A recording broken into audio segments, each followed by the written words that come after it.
Hi, I'm Rachel. I'm 22 and I'm the director of Hope Movement. My story really began in ways when I was 14. I was diagnosed with an anxiety disorder and I was also diagnosed with chronic fatigue syndrome. Chronic fatigue is an illness where you're physically impaired all the time. I couldn't walk 100 metres without feeling like I was going to fall over, and I couldn't go to school. It was really, really hard because I grew up believing that God cared for me and He had a future and a plan for me, and then He wanted good things for my life.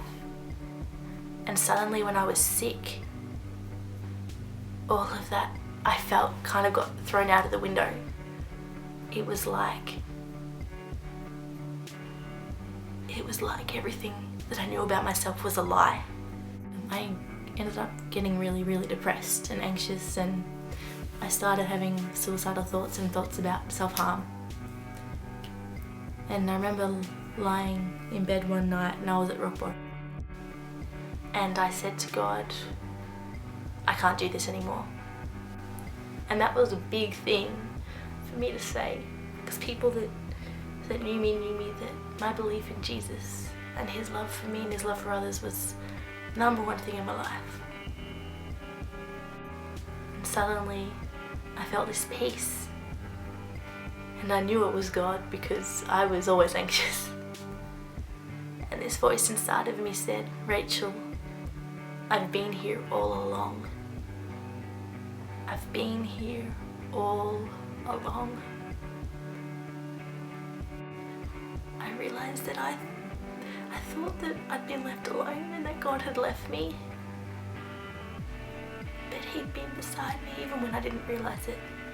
And He was crying for me. He didn't enjoy what I was going through. And it was at that moment that I found true hope. Hope that maybe I could get through this. And that God had a plan for me and that He really did love me.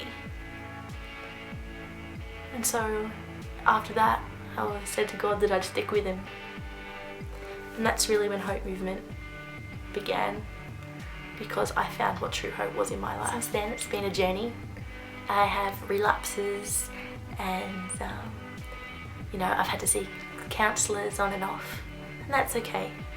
That's part of life. But I'm getting better and better every day.